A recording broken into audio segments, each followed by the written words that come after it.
degrading to the President of the United States. He is entitled to the highest respect of all of our citizens. And the law enforcement agencies in this area are going to do everything within their power to ensure that no untoward accident or incident occurs. We will take immediate action if any suspicious conduct is observed. And we also urge all good citizens to be alert for such conduct. We and the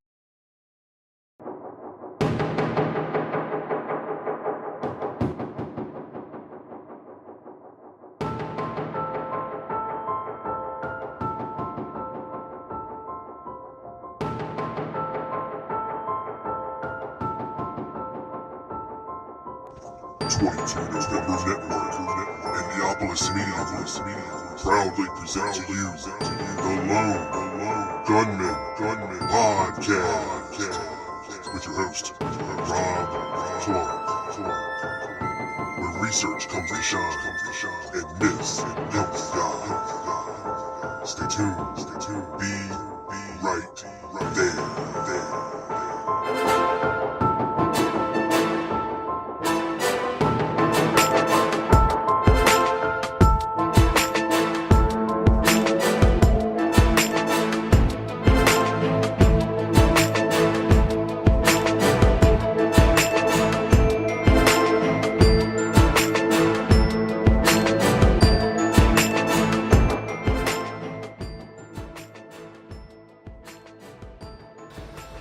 Hey, what's up, everybody? This is episode number 75 of the Lone Gunman Podcast. Welcome to the show, everybody. First, real quick, a word from my friends at ROKC. This is a very dangerous and uncertain world. No one expects that our life will be easy. Certainly not in this decade, and perhaps not in this century. The ROKC, Reopen the Kennedy Case, proudly presents the first ever Australian JFK Conference in Melbourne, Australia this November. Join us on a quest for justice and truth with inspirational speakers and some of the world's leading authorities on the Kennedy assassination. Featured guest speakers include Citizens for Truth about the Kennedy assassination speaker and acclaimed author James DiEugenio, Gail Nix Jackson, author and granddaughter of Orville Nix, and Australia's very own Peter Morris. For more info, buy your tickets at stickytickets.com/Reopen Kennedy Case Conference, because justice is never too late.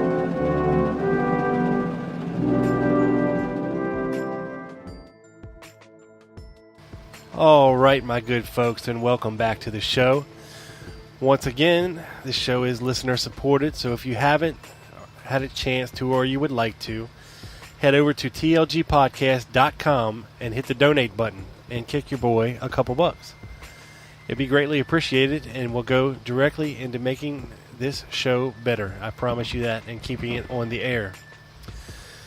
All that out of the way, okay? I'd first like to apologize for the delay in the episode. I've actually recorded a couple shows with Scott Maudsley, notorious lone nutter, and a buddy of mine. And the files were too big to upload into Spreaker and to make a show out of. So I'm kind of scrambling at the last minute. I want to bring you fresh content. I want to bring you something. So today, I got a show for you. I'm going to kind of slap it together for you real quick. I've been working on it for a while. I'd planned on working on it for another little while. But I think we can get through it today pretty good. And the topic today is, of course, the dirty Dallas cops and the thin blue line. And the genesis of this episode comes from an experience that I recently had in a lone nut ran group. And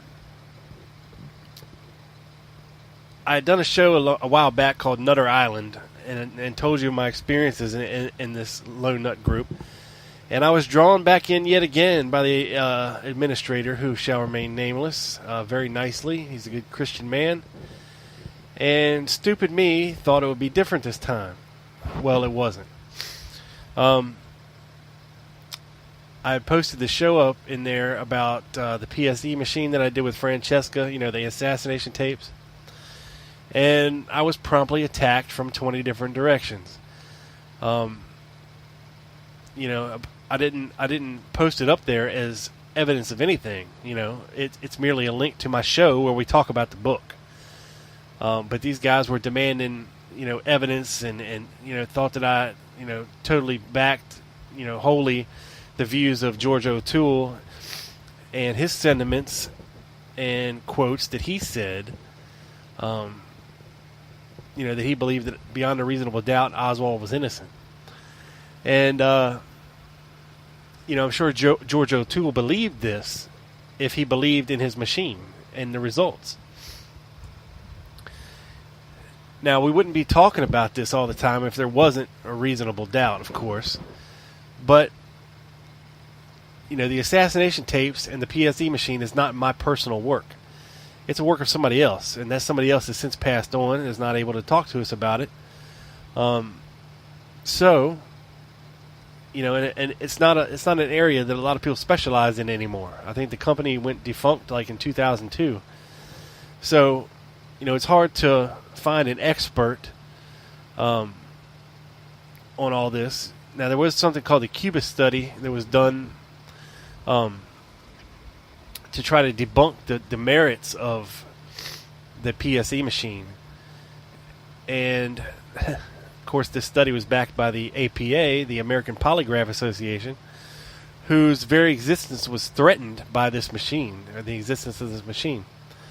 And they tried to point to that as somehow debunking the PSE machine, when in fact Dr. Cubis, wasn't trained on how to use the machine. Okay, it's like giving a monkey a cell phone and telling him to, figure out quantum physics. It can't be done unless you're properly trained to do so, and Dr. Cubis was not. In order to back then to obtain a PSE machine, it was mandatory. You had to take the training classes. Okay, so, and there's a reason for that, because without these training classes and how to interpret and how to actually use the machine, it just kicks out a bunch of squiggly lines.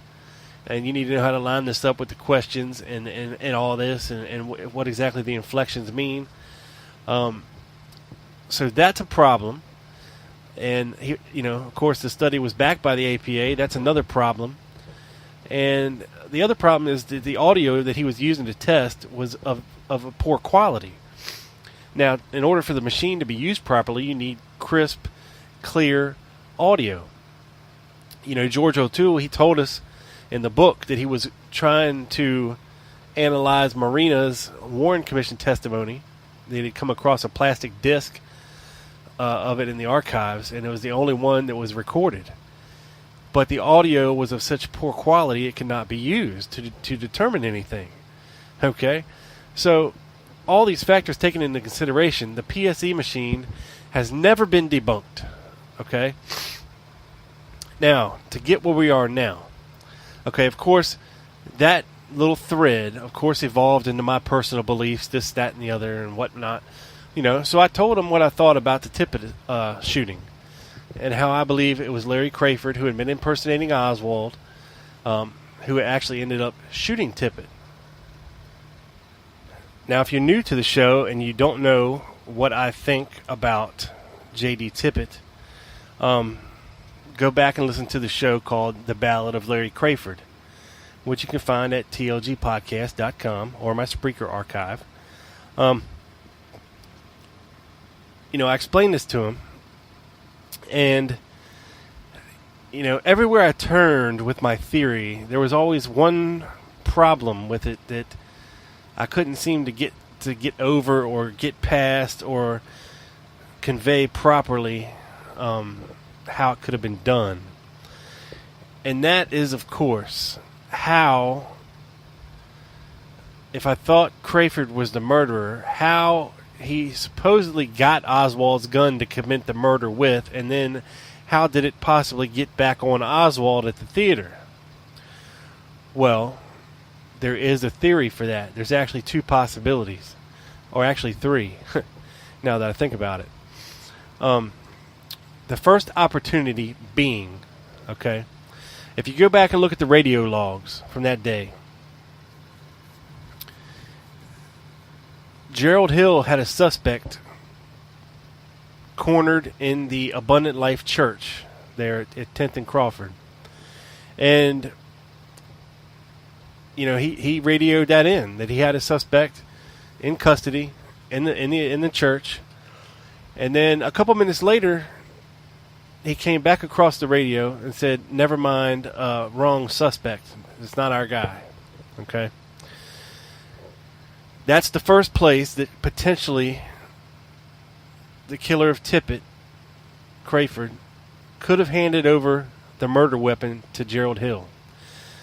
Because Gerald Hill managed to be at all three crime scenes. He was at the school book depository when they found the sniper's nest. He was at the Tippit murder scene chasing down suspects. And he was at the Texas Theater when Oswald was arrested. Okay? So, a little suspect in my eyes. But, you know, we can go with this. The second possibility, okay, is of course the fact that we have at the Texas Theater, in a police report, and also in the Tippit homicide report, testimony from officers saying that a suspect was arrested in the balcony. Now, I don't care how stupid corn-fed country boy Dallas cop could be, but I would think they would have to know the difference between a balcony and the floor of the theater. Okay, and as we all know, Oswald, our patsy, was arrested on the floor of the theater. Okay, I think that's pretty much established. Okay, but if you look at Stringfellow's report, he says the suspect was arrested in the balcony. And in the J.D. Tippit homicide report, it also states in there, whoever wrote it, that a suspect was arrested in the balcony. Now, we have Gerald Hill, according to his own Warren Commission testimony, saying that when he arrived at the theater, he went straight to the balcony. Okay? And then, after he heard the commotion, and people saying, "Oh, we got him down here," did he go down? That's the second place he could have gotten the murder weapon. Crayford, or whoever was impersonating Oswald, could have been up in the balcony with the murder weapon and handed it off to Hill. Now, did Oswald have a handgun? You know, I guess it doesn't really matter if he did or he didn't. If he didn't, you know, people say, well, he admitted to carrying one, you know, when he was in custody under interrogation. But okay, sure. If that, you know, if you believe what they wrote down, you know, I mean, what kind of a weird answer is, yeah, well, you know how boys are. Sometimes they just carry a gun. I mean, that's a really odd response, you know, for anybody. I mean, let alone Oswald. But say he did have a gun, okay? Say he had a handgun. Say he had it on him when he was arrested, okay? You know, what else doesn't make sense is if he's killed the president, okay, and he's murdered a cop, okay, now he's cornered, okay, like a wild dog. He's cornered in the theater.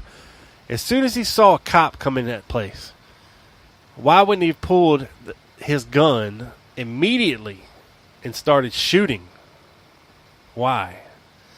I mean, you've already killed the president. You've already killed a cop. Why not go out in a Johnny Blaze of glory? You know, start packing on them, grab a hostage, get the hell out of there. You know, there's a mountain of possibilities. But from all accounts, you know, they were searching the theater. They got to him, and he stood up. Oh, it's all over now. You know? And then they got in a scuffle and a fight and eventually arrested him. Now, if you believe the fairy tale of Officer McDonald, you know, miraculously sticking the webbing between his thumb and forefinger in between the firing pin and the, what do you call it, where you cock it? I don't know. The, shit, I don't know. I don't know what the piece of that gun is. It's out of my mind right now, but you know what I'm saying. When you fire a gun, you pull the trigger, the hammer, that's it. The hammer comes back and strikes the shell firing the gun. Well, if you believe McDonald, somehow he managed to get the webbing of his hand in between that little small, tiny area to prevent the gun from firing. I mean, that's pretty damn miraculous, if you ask me, in the dark. But that's his story, right? That's his story, and he's sticking to it. Now, you know, people then. So, all right, let me get to the third point. The third place that the gun switch could have been made is on the way to the headquarters, the DPD headquarters. I forget what the cop's name was that had the gun, supposedly taken off Oswald, but it was given to Gerald Hill in the car on the ride to headquarters. Gerald Hill kept that revolver in his possession until approximately 4 or 4:30, to when it was entered into evidence at the crime lab. And we know this because of his testimony. Okay, so if he had this gun, you know, on him for what, 2 hours, 3 hours, 2.5 hours before turning it over to the crime lab, he could have switched it over at any point. So there's 3 possible ways that the guns could have been switched. Now, of course, the next question I get is, oh, so all these Dallas cops are in on this, right? They're all these cops are dirty. They're all in on it. And, you know, that doesn't need to be the case at all, actually. And I'll tell you where we get there. I mean, as everybody knows, you know, of course, there's always dirty cops. There's always been dirty cops. There's still dirty cops today. Cops that will do anything for extra money. Now, rewind back to early 60s, Dallas, Texas, city cops. I mean, this was a profession much like a barber, a mechanic, a preacher, a cop, a fireman. You know, these guys were not getting paid great money back then to be cops. Now, of course, they still had a dangerous job back then, you know, but they weren't getting paid, you know, as well as, officers still don't make enough money today for what they have to deal with and do, but it was even worse back then. And a lot of these cops did side jobs for extra money, security, bouncing, you know, various odd jobs, you know, that required their expertise, you know, that they had. And some of these cops, you know, involved Harry Olsen, J.D. Tippett, and various other members of the DPD. They did side jobs. They did things for extra money. Okay? Now, here's the connection that you've all been waiting for. Jack Ruby. Jack Ruby knew a lot of cops. A lot of cops frequented the Carousel Club. A lot of cops drank free. A lot of cops got girls. Probably got money for looking the other way for certain things going on inside the club. And just to illustrate a point, Jack Ruby talked to Harry Olsen for 3 hours in his car the night of the assassination. Now, one of Harry Olsen's girlfriend at the time, future wife, was Kathy Kay Coleman. And I believe she was in and out of the vehicle as well, but mainly it was Jack talking to Harry. Now, Harry Olsen, the day of the assassination, was when he was out. He had a knee problem. I think he had surgery on his knee or something, and he was out for a while. But that day, he was supposedly guarding an estate, the actual address of which he cannot remember.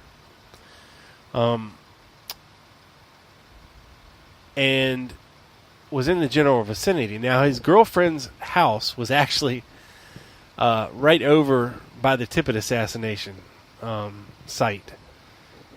Kathy Kay Coleman. And,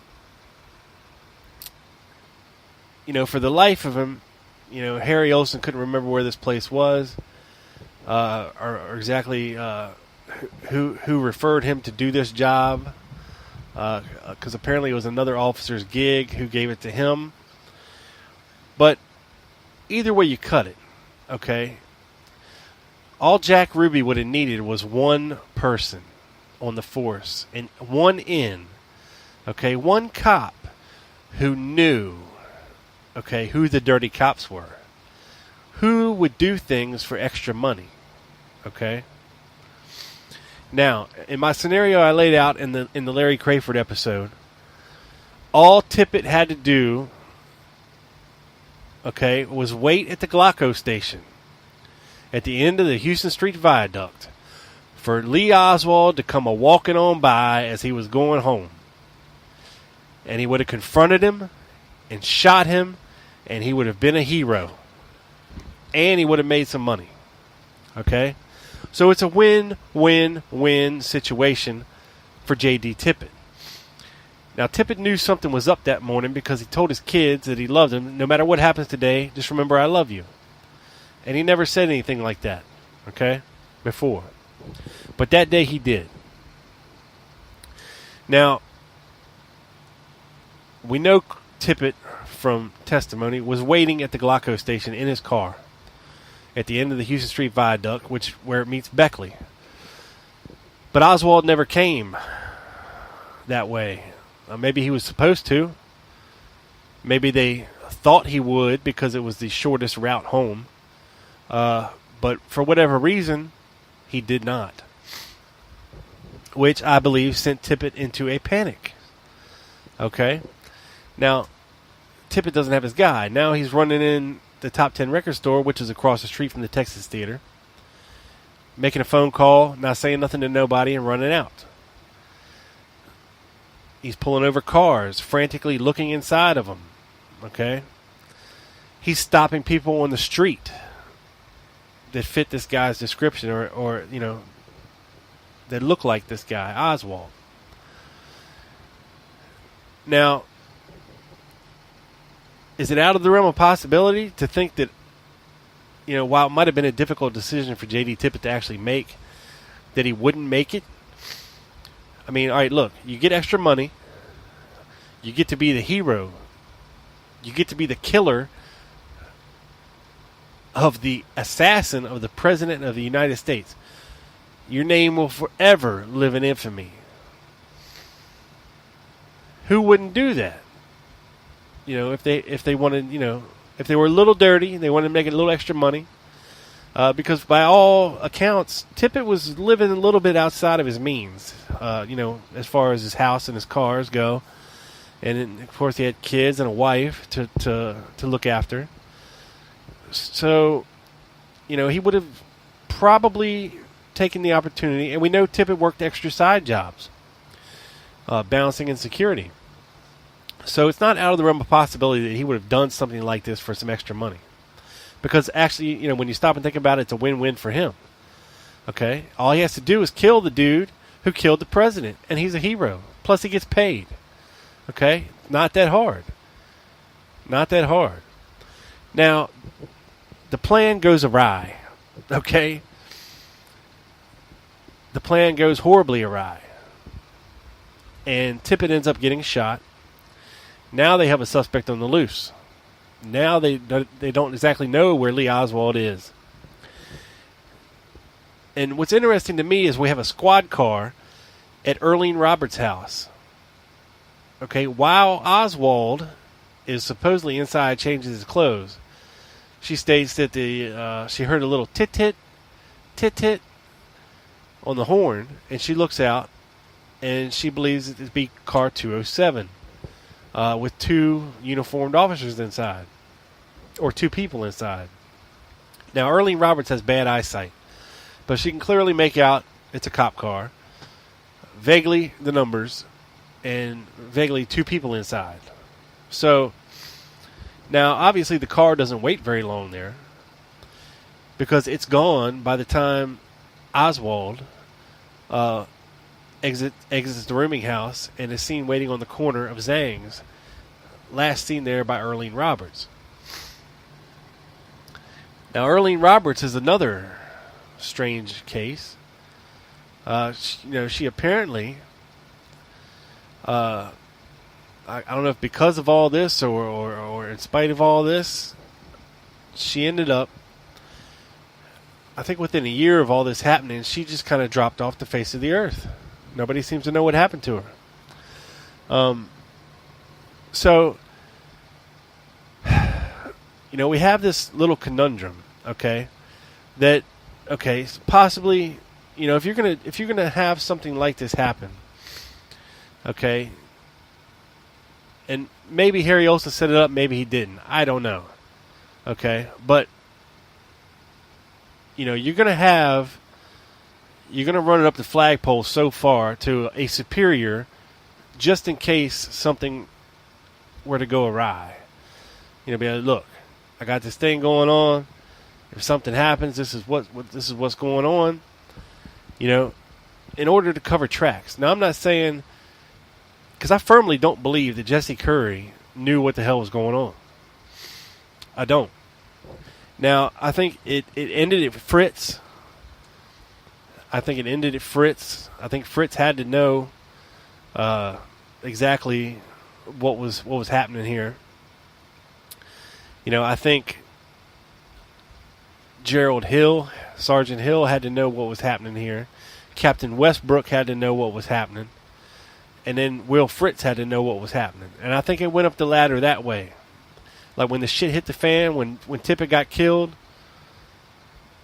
I think they knew something was very, very wrong. And they had to correct it. Now, there's something called the thin blue line out there, people. And this is basically a bond of secrecy on the police force when it comes to anything that happens to a police officer, a fellow officer, a brother. That's what they call themselves. They're brothers.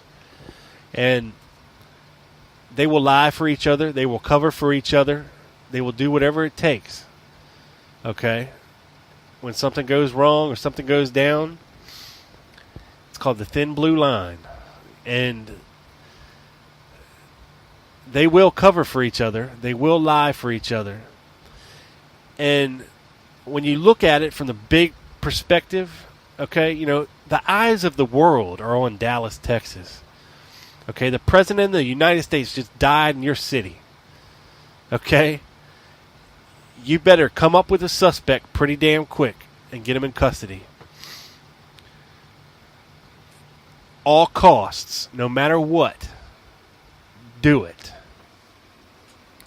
Now, I think because Crayford was like, all right, man, he told Ruby, look, I'm out of here. I'm out of town. I did what you wanted me to do. I'm gone. But Oswald was never supposed to make it to the Texas Theater. He was supposed to be killed by Tippett leaving the schoolbook depository. All right? So Jack Ruby had to clean up this mess. Okay, you couldn't have a cop kill Oswald. I mean, that's just a little too blatant, So with Crayford leaving, Ruby was left to clean up his own mess. Now, for those of you out there who think that, Ruby was just this soft-hearted sap for Jackie Kennedy, you're dead wrong.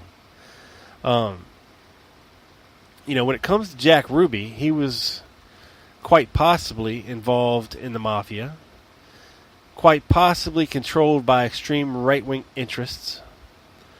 I'm trying to find this. Okay. In 1956, the Los Angeles FBI advised the Dallas FBI that Mr. and Mrs. James Breen, acting as informants for the Federal Narcotics Bureau, had become involved with a large narcotics setup operating between Mexico, Texas, and the East. In some fashion, Breen got the okay to operate through Jack Ruby of Dallas. In 1964, re-interviewed by the Chicago FBI, Mrs. Breen confirmed her 1956 story. After the assassination, a prisoner in an Alabama jail told the FBI that a previous year to the assassination, he had tried to set up a numbers game in Dallas, but he was advised that in order to operate in Dallas, it was necessary to have the clearance of Jack Ruby, who had the fix with the county authorities. And again, after the assassination, another prisoner in Los Angeles, Harry Hall, contacted the Secret Service, who vouched for his reliability, with the information that his days as a Dallas gambler who had turned over 40% of his profits to Ruby, who was supposed to have influence with the police. Okay? So for everybody out there who thinks that Jack Ruby's just this innocent, strip club owner, I mean, come on now, people. You know, his phone calls before the assassination and after the assassination tied a lot of his stuff to the mafia, most definitely. And then there's the interesting thing, of course, after he's in custody and he's talking to Earl Warren. Okay, and I'm going to read you a little bit of that testimony right now. He says, Ruby asks, can I make a statement? Warren says yes. Ruby says, if you request me to go back to Washington with you right now, that couldn't be done, could it? Warren says, no, it cannot be done. It cannot be done. There are a good many things involved in that, Mr. Ruby. Ruby asks, what are they? Warren says, well, the public attention that it would attract and the people who would be around. We have no place for you to be safe when we take you out. And we are not law enforcement officers, and it is not our responsibility to go into anything of that kind. And certainly it couldn't be done on a moment's notice this way.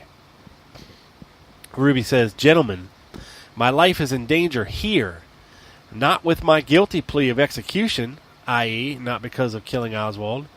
Do I sound sober enough to you as I say this? Ruby says, Chief Warren, your life,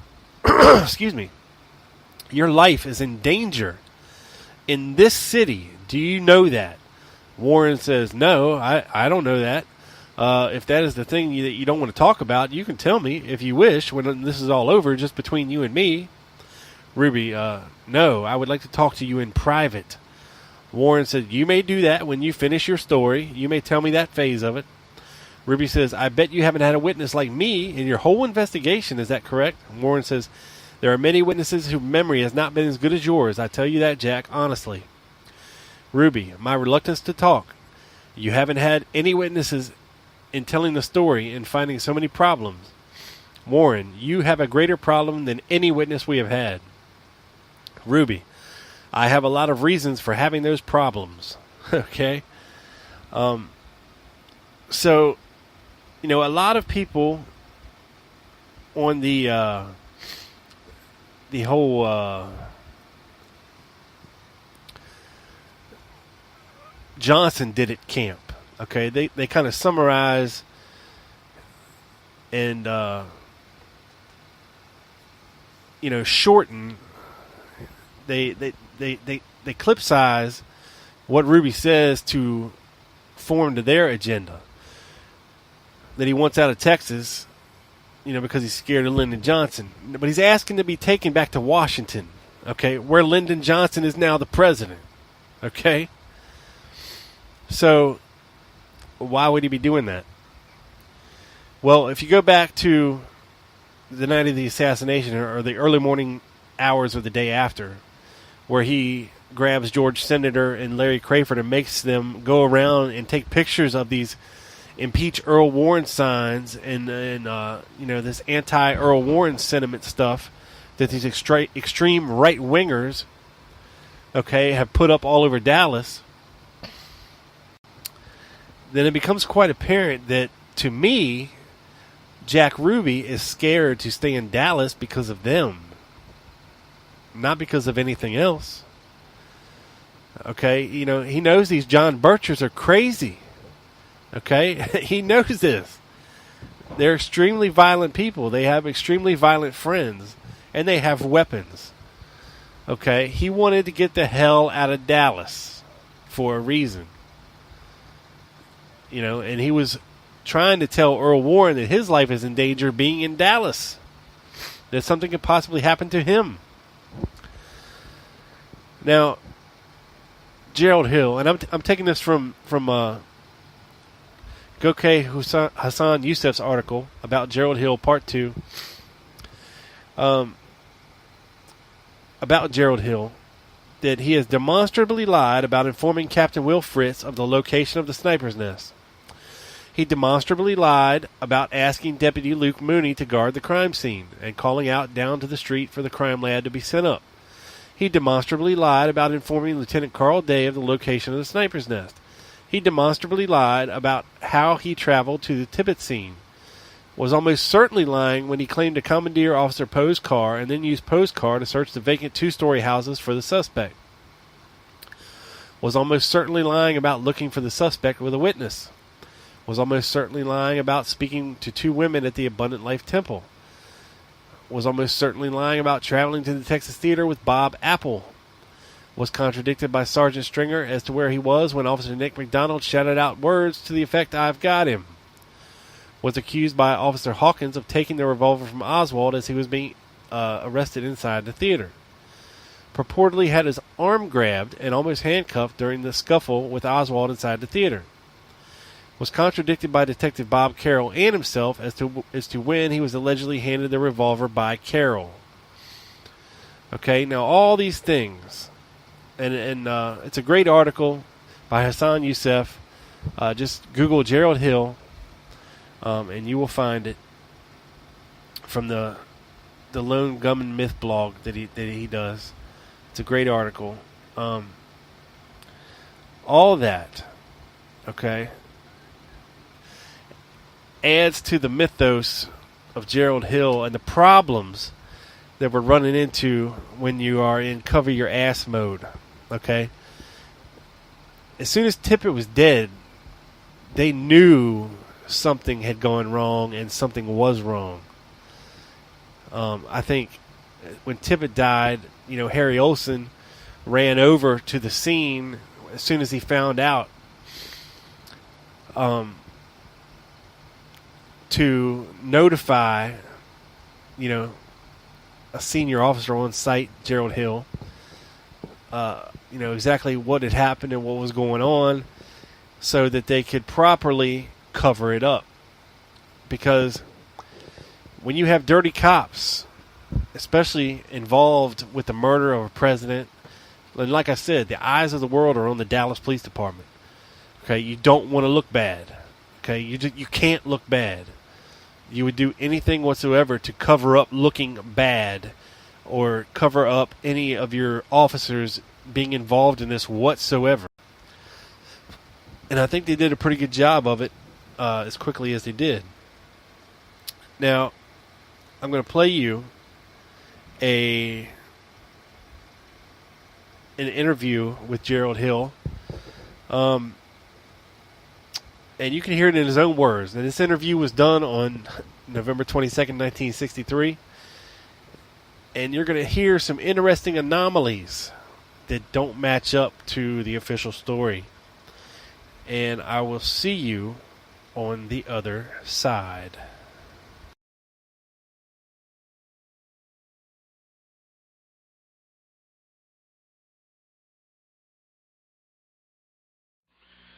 Now for a report on one of the officers, or from one of the officers who arrested the suspect, who was in on the arrest of the suspect we switch to Bob Whitten at KCRA in Sacramento, California. What the first call that I got was that the president had been shot. The shot had come from the Texas School Book Depository at Elm and Houston Street. They sent me down there. I started in with a couple of deputy sheriffs. We were shaking the building as well as a bunch of other officers, but one of these deputies and I were lucky enough to find the window where the shots were fired from and also the 3 shells laying on the floor. I went back down, secured the scene, went back down to report to the inspector so he could get the crime lab and everything out there. And while I was there talking to him, a call came out that an officer had been shot. Some citizen was using the police radio. That call came out, the acting lieutenant, Oak Cliff, and I were together, standing there talking to the inspector, and he ordered us, being that we had all the police in town pulled down there on Elm Street, he ordered us to leave this investigation of the president's shooting and go to Oak Cliff. We did. Got out there, the officer had already been picked up. We got a description of the suspect, started following his path as best we could. Had information that he was in one of 2 houses that were vacant over on East Jefferson. We went in over there and called for some more help to cover off the buildings and everything. Shut those down. He wasn't there, and then we got a report that he was in the library at Marcellus and in Jefferson. Where were these reports coming from, Jerry? From people who had heard the description of the man.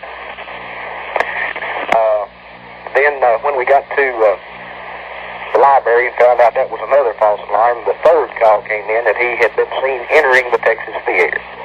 Bob Barnett from the FBI and I went into the theater and everybody else covered off outside. We started checking out the patrons in the theater. The movie was still going on. And on the 3rd one that McDonald started to approach, who was sitting in the 3rd row from the back in the center section, just as McDonald got to him, he jumped up and yelled, "This is it." And he struck McDonald in the face and grabbed for a pistol, which he had under his shirt. When he did that, Mac yelled, and all 7 of us got into a fight and finally got him subdued and handcuffed, or disarmed and then handcuffed. And we were then instructed by a captain to get him out of there and get him to Central Station as fast as we could. Incidentally, Paul Bentley was in on it with us. When we got him outside, I don't know whether the people in the neighborhood had just heard about the policeman's death or whether they had heard about, I'm sure they'd heard about the president's too.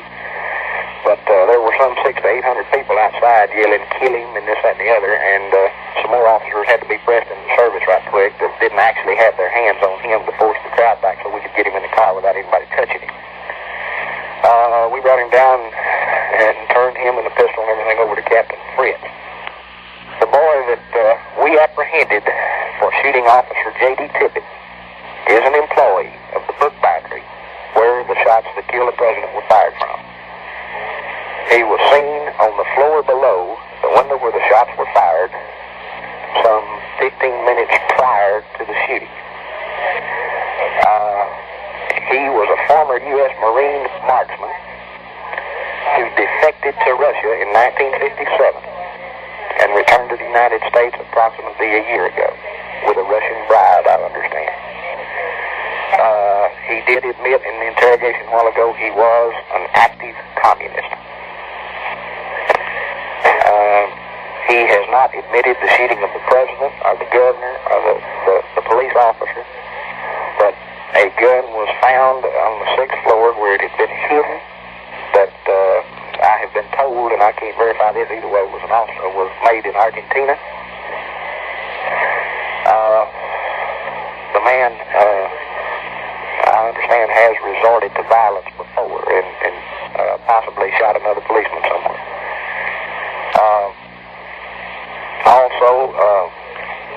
He won't admit anything other than he was a communist. He started screaming brutality as soon as we got the handcuffs on him.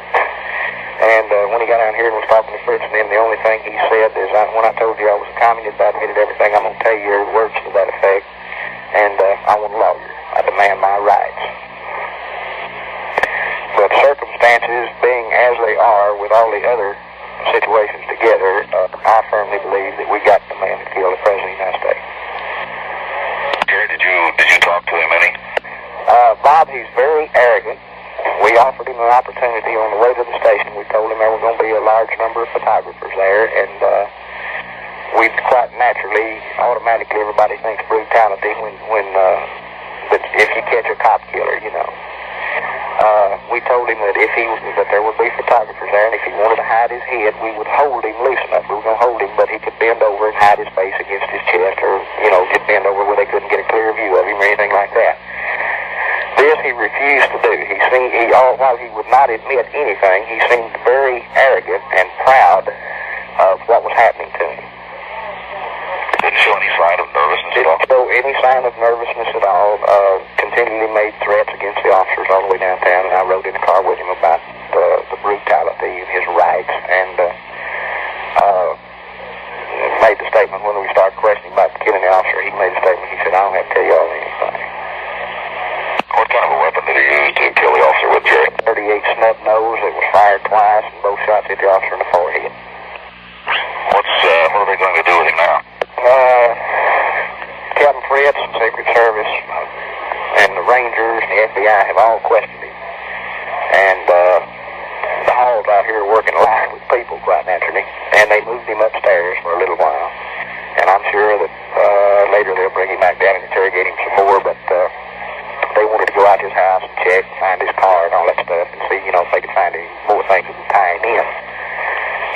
Understand that this is being done quite rapidly, and that some of the pieces are falling into place pretty good. You've heard the report of Jerry Hill, Officer Jerry Hill of the Dallas Police Department, who arrested Lee Oswald as a suspect in the shooting of the President of the United States, and you can read between the lines sufficiently to know it has meaning. Yeah, and you can read between the lines sufficiently enough to know that a lot of what he said is complete and utter bullshit. Now, I understand that some aspects, that he could possibly get wrong, like the gun was made in Argentina, things of this nature.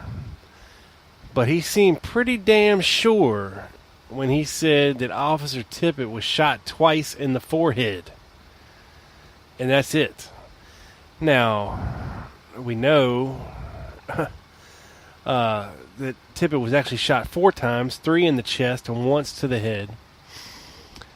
And this is coming to you directly from a cop who was at the crime scene, okay? Obviously talked to witnesses.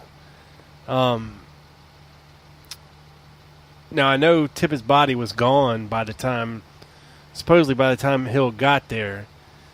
So he couldn't actually see, the wounds or know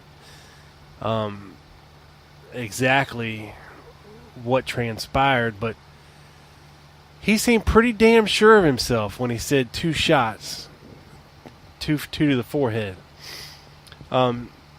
Also of note, he noted that Oswald admitted to being a devout communist in custody and said that that's all he was going to tell him. And then he didn't say anything else, that he just said that he wanted a lawyer. Now,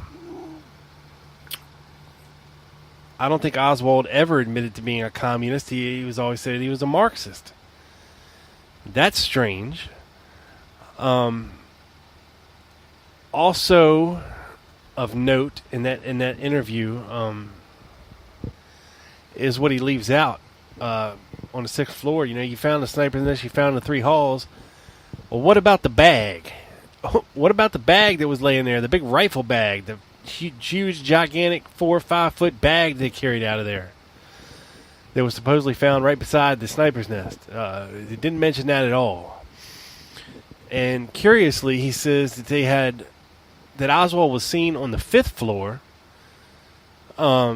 approximately 15 minutes before the shooting, which, if true, okay, because, all right, look, we know Oswald told them that he ate his lunch in the Domino room with 2 other black guys, which would have been Norman and Jarman.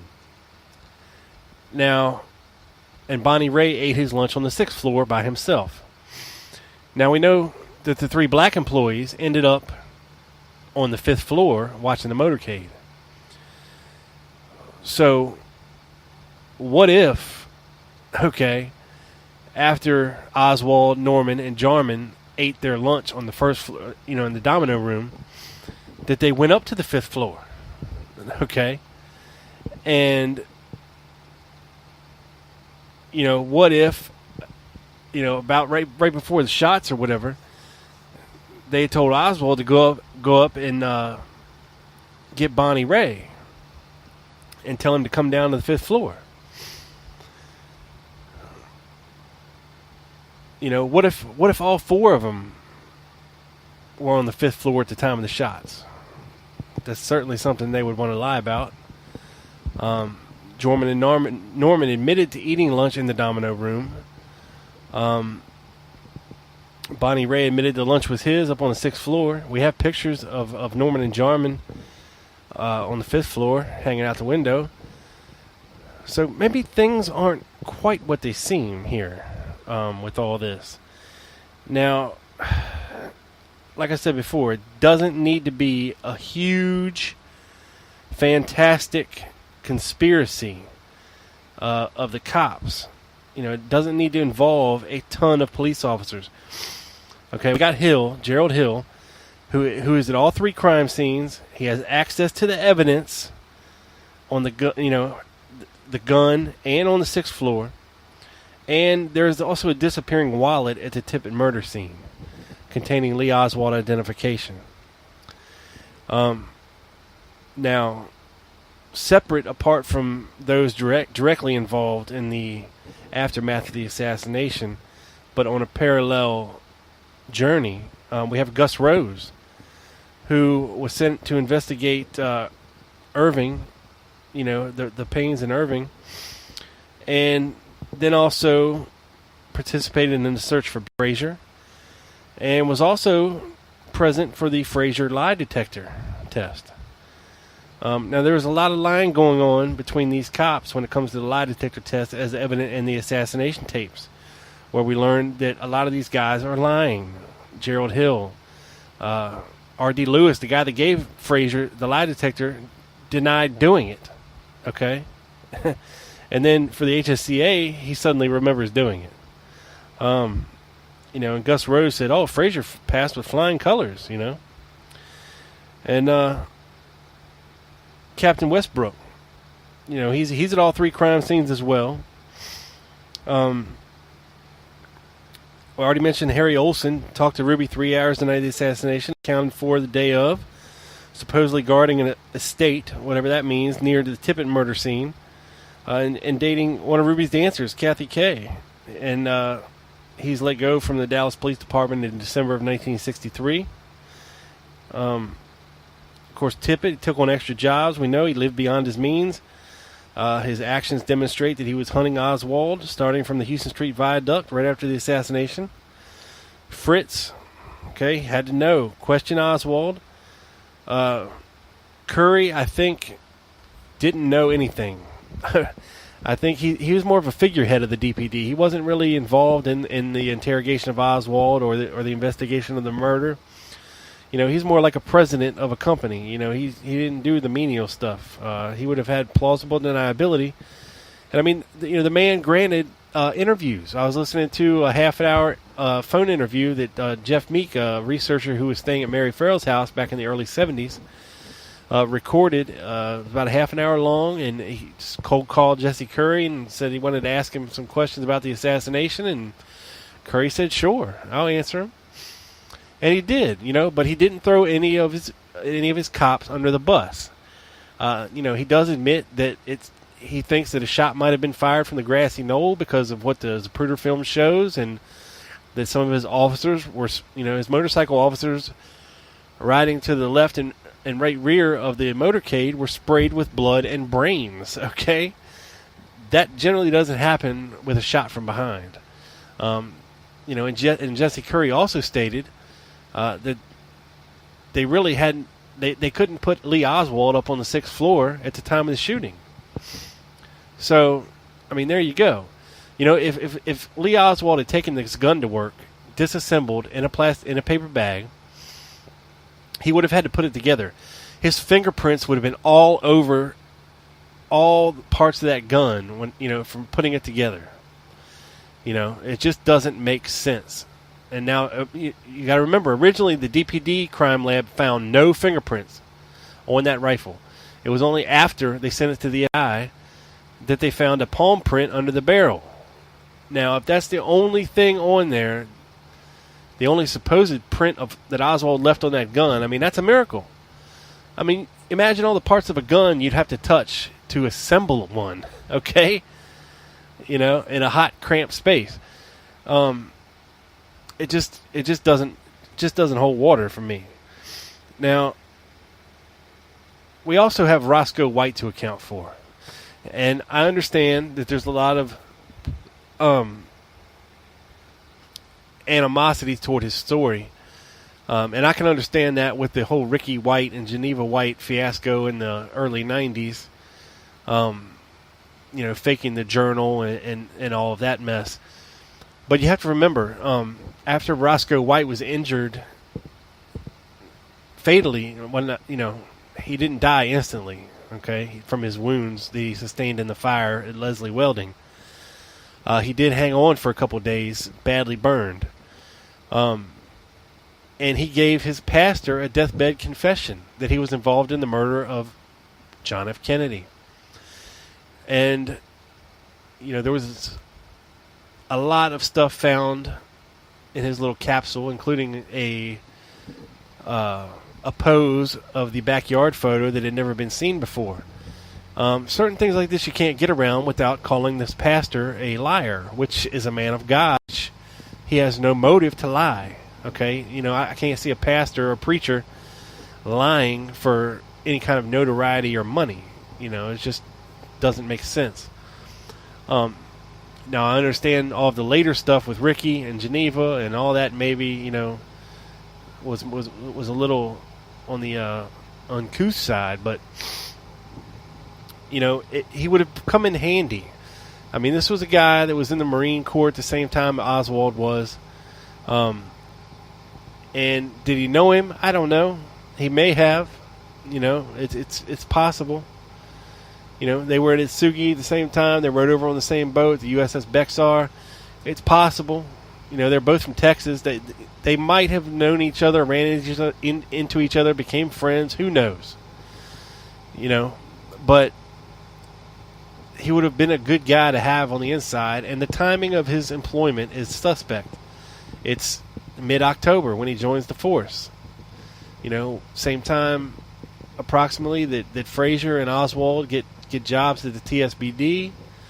Same time Larry Crayford comes to town. So, all this, like I said, it wouldn't have had to been a grand conspiracy. It could have been orchestrated by Ruby to one of the cops that he knew very, very well, that he could trust, to recruit other cops that could be trusted to do their job. And, it could have been Ruby to Olson to Tippett. And then once Tippett died, Gerald Hill had to kind of step in and try to keep things under control as far as the police department goes. And then Ruby had to clean up the mess because he knew if he didn't, he would be killed. It's not hard to get there from there, But anyway, that is who I think are the dirty Dallas cops walking the thin blue line. So if anybody's got any ideas, that I haven't quite thought of, or any other players that might have been involved in all this, and I'm not just speculating out of hand. Okay, I laid it all out in the Ballad of Larry Crayford. I laid it all out for you. Why I believe what I believe. Because, there's something going on. We have two witnesses to a suspect being taken out the back of the Texas Theater. Bernard Hare and Butch Burroughs. Okay, for 25 years, Bernard Hare thought that he had seen Oswald arrested out the back of that theater. until he saw the picture of Oswald being taken out the front. Okay? And Butch Burroughs stated that about 3 or 4 minutes after the assassination, they hustled somebody down out of the balcony and out the back door. So, there is a reason why I'm saying this. There is a reason why I'm saying that a suspect was arrested in the balcony. There is a reason why I'm saying Gerald Hill was in the balcony. There is a reason why an opportunity for a gun handoff in 3 different places. The gun is in Hill's control for 3 hours after they get back to the headquarters. Anything is possible. Anything to save the department face. And Will Fritz, he never gave an interview to any researcher, any reporter, till his death in the early 70s. He didn't speak to anyone about it, no co-workers, nobody. He spoke to nobody about the assassination. Nobody. About anything relating to the assassination. That tells me, and Curry was asked, why is that? And he said that's just the kind of man he was. That was his way. Okay? This is supposedly one of the greatest interrogators in the Southwest, who always got his confession. And Curry was asked about other suspects arrested, and he said none that he's aware of. Well, I got a couple names for you. Bill Frazier, one, and this is in connection with the assassination. Donald Wayne House was brought in. John Elrod was brought in. The Tramps were brought in. A lot of people were arrested in connection with this. And that's just the ones we know about. There could possibly be more we don't even know about. But I think that's the connection between the extreme right wing, the mafia. That's your Ruby connection. Okay? And then Ruby and the cops. That's your Ruby Harry Olsen connection. And then the dirty cops. You got Tippett and, you got maybe 2 or 3 guys above them. And that's all you'd need. Okay? Most of the cops left the theater but when they arrested Oswald. Not everybody would have seen this other guy taken out the back. People were spread out pretty thin. Most were at the book depository. The others were at Parkland. The others were at the Tippett crime scene. And the others were at the theater. So not all these cops would have been in on the fix, And as far as Oswald goes, they say, how arrogant he was and, his actions and this and that. Well, it's also the actions of an innocent man. If you have nothing to hide, then what is there to be ashamed of? Or if you're confident that you didn't do anything, or you're confident that somebody's going to get you out of this mess because you didn't do anything and you think you're protected, then sure, you're going to be a little arrogant. Sure, you're going to be sure of yourself. But anyway, I just wanted to get this out there to the people. Like I said, if you got any more information about any of the dirty Dallas cops and anything like that, and I'm looking at this from a conspiracy angle. I know the lone nutters don't believe a word I'm saying. There's no proof of anything. It's all, circumstantial. Yeah.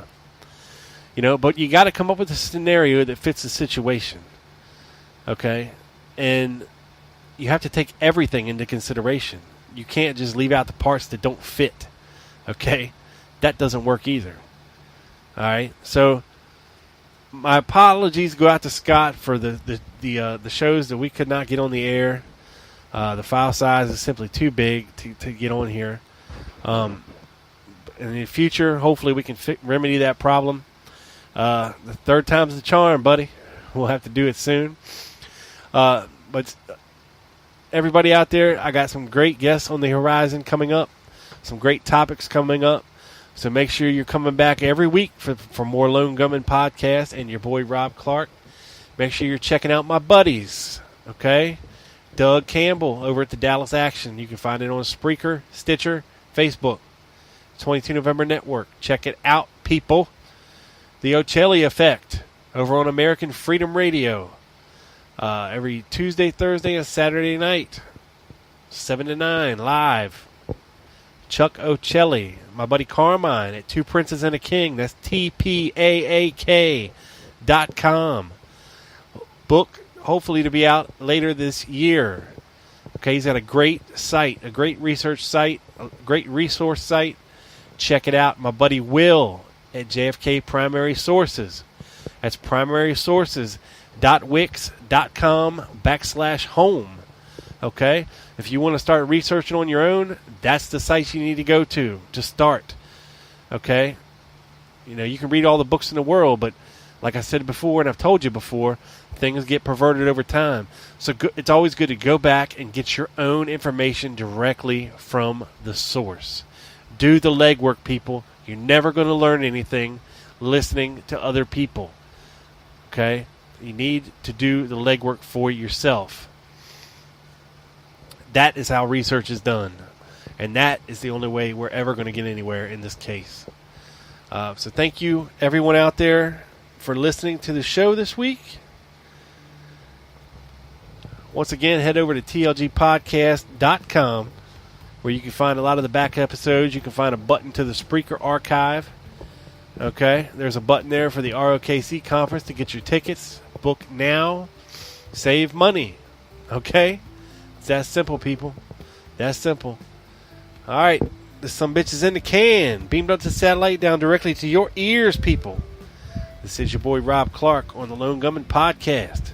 Peace.